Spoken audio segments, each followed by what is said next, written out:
want to talk to the woman who looks in the mirror and has no idea who's looking back at her. The woman who sees a stranger stressed and feeling absolutely invisible. Sis, if menopause has hollowed out your spirit and convinced you that you are past the point of repair, I need you to listen to my heart. I was there. I was so close to a complete collapse. And then something happened that changed the entire story. Now, it wasn't a flash of lightning from heaven. It was a fundamental fact. A powerful, profound truth that started as a whisper in my soul and swelled into a roar that defines my life today. If you feel like you are losing your mind, your joy, and your very self in this silent, seismic storm of perimenopause or menopause, then you need to lean in. Because what I'm about to share is not just my story. It's a roadmap back to your own precious spirit. Welcome to Waves of Change. This is my journey of retiring, relocating, and writing what peace means for me. Because you're never too late and your peace is never too far. Before the turning point, my life was unraveling, thread by painful thread. They call it the change of life, a quaint, quiet little phrase. But what they don't tell you, that it could feel like a hostile takeover of your body, your mind, and your spirit. It started softly. I blame the persistent paranoia and mood swings on simple stress. I was in that classic sandwich trap between a demanding career, my aging parents, and a family that needed me all the time. So when this foul, fiery irritability showed up, I told myself, well, who wouldn't be irritable? But this was different. This wasn't just stress. This was a deep, devastating quake that I could not control. It was the brain fog. Lord have mercy. The brain fog was one of the most frightening parts. I had always been so proud of my sharp, quick mind, and now I would walk into a room and forget my purpose for being there. I'd be mid-sentence and a simple word would just poof, vanish, leaving me stammering while my face flushed with the familiar fire of shame. I started to doubt my own competence. It felt like my mind was a malevolent stranger. And to be clear, this isn't just a few of us. Studies now show that for a large percent of women, this journey comes with a heavy emotional toll. In fact, many women experience neurological and psychiatric symptoms like anxiety, memory problems, and low mood during this time. And the anxiety, it would just descend on me like a cold, clinging blanket of dread with no name. My heart would start to race and I was thinking I was having a panic attack, which of course just made the panic worse. It was a vicious, cruel cycle. I would lie awake all night, my heart just pounding, my mind spinning with phantom fears and future failures. Sleep? That became a luxury I couldn't afford. And the exhaustion just made every other symptom 10 times worse. And then, y'all, there were the hot flashes. You hear about them, but until you experience, you just don't get it. They would surge up from the depths of my being with no warning. In public, it was like a wave of heat that would crawl up my chest and my neck, and my face would just flush with sweat. It felt like a spotlight of shame was suddenly on me, exposing the secret, this internal furnace for all to see. But the nights were just as bad, if not worse. The night sweats would drench me, forcing me to throw the covers off, bring them back, only to be freezing minutes later. The on-again, off-again battle with the blankets constantly interrupted my sleep, feeding the exhaustion that made every single day a struggle. It was a full-body betrayal that fed the anxiety that was already my constant companion. I started to dread meetings, social gatherings, and even a trip to the grocery store. Who was this woman drenched in sweat and panic over nothing? This wasn't me. It couldn't be me. These hormonal surges directly impacted the body's thermostat, the hypothalamus in the brain, which is why these episodes feel so profoundly overwhelming and out of control. And then, y'all, my hair started falling out. At first, it was just a little bit more in the brush, and then it was all over my pillow in the morning. I started seeing my scalp widening when I wore my hair in braids or when I parted my hair. Alopecia, my doctor called it, another parting gift from my plunging hormones. Each strand I lost felt like a piece of my femininity falling away. This is a common experience, as lowered estrogen and progesterone can cause hair to thin. But dang, I became frantic trying every miracle cure, spending a small fortune on shampoos and serums that did nothing. I tried to style my hair to hide the thinning patches, catching my own look in the mirror. I was like, oh, that's me. It was a constant crushing reminder that the woman I'd always been was literally disappearing. I even started hiding under wigs, not as a fun fashion choice, but as a helmet, a desperate attempt to conceal the truth from the world and from myself. But the deepest cut of all was the loss of myself. I felt invisible.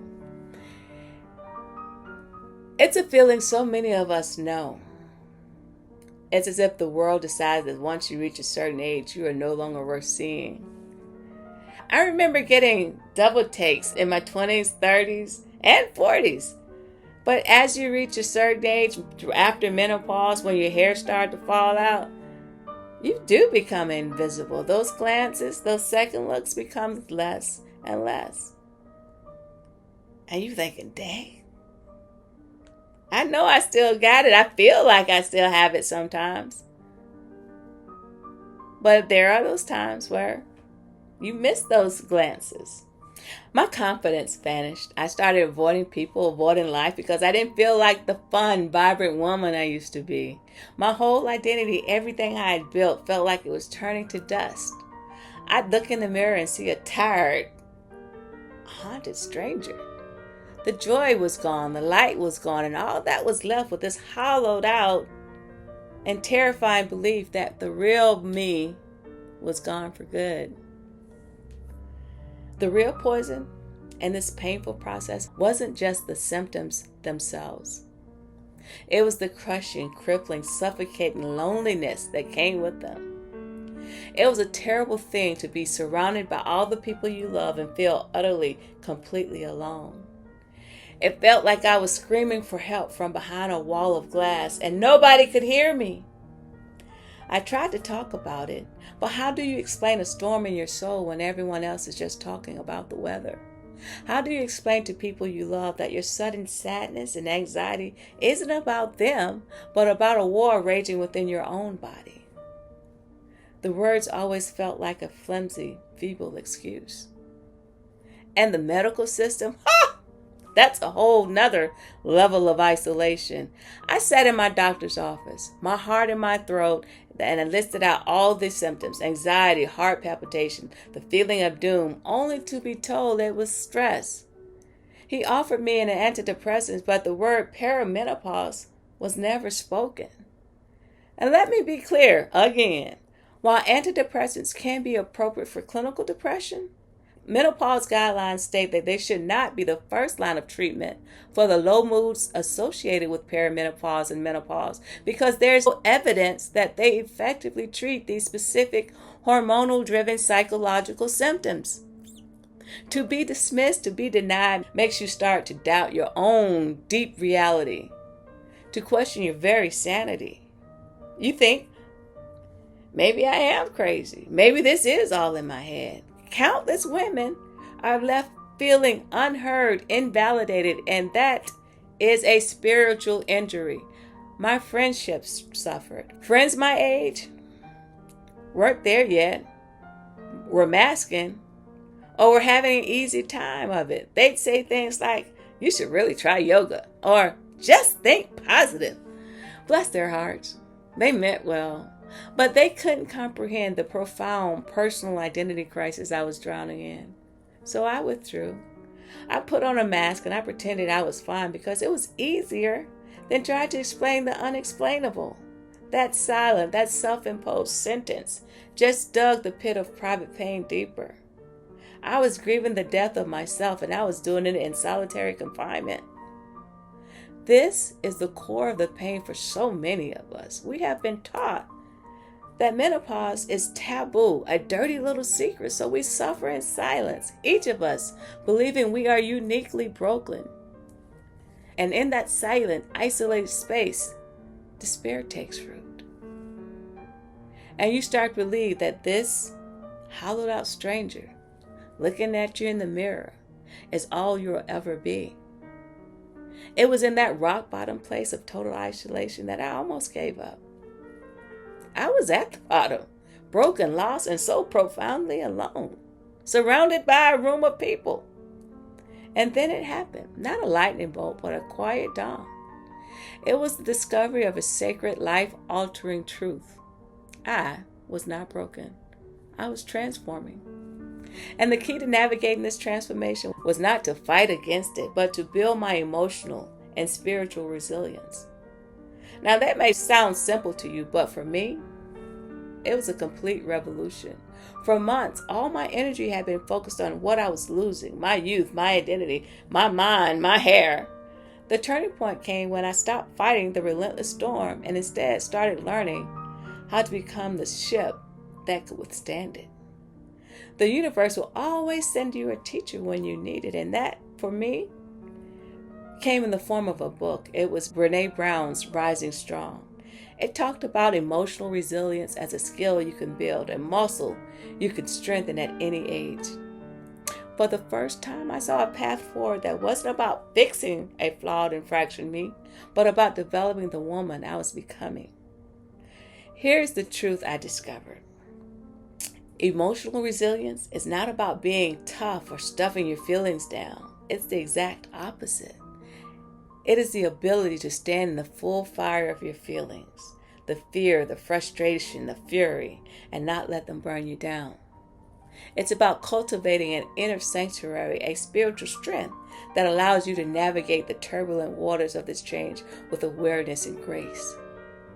The Rising Strong process taught me that this is a practice, like prayer, that builds your capacity to hold it all.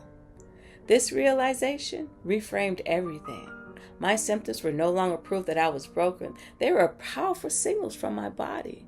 My body wasn't betraying me. It was begging for my attention. The anxiety wasn't a flaw. It was a physiological response. The brain fog wasn't me losing my mind. It was a neurological side effect of a profound biological event. This knowledge was power. The minute I understood the why, the fear and the self-blame began to dissolve. I wasn't going mad. I was menopausal. From this new place, I saw that menopause was not an ending. It was an invitation. An invitation to stop pouring from an empty cup. An invitation to shed the brittle binding skin that no longer fit. And to finally meet the woman underneath. It was a call to redefine my life on my own terms, not based on my fertility or what society expected of me, but based on the deep wisdom I had earned. That shift from I am broken to I am growing was the single most important thing that happened.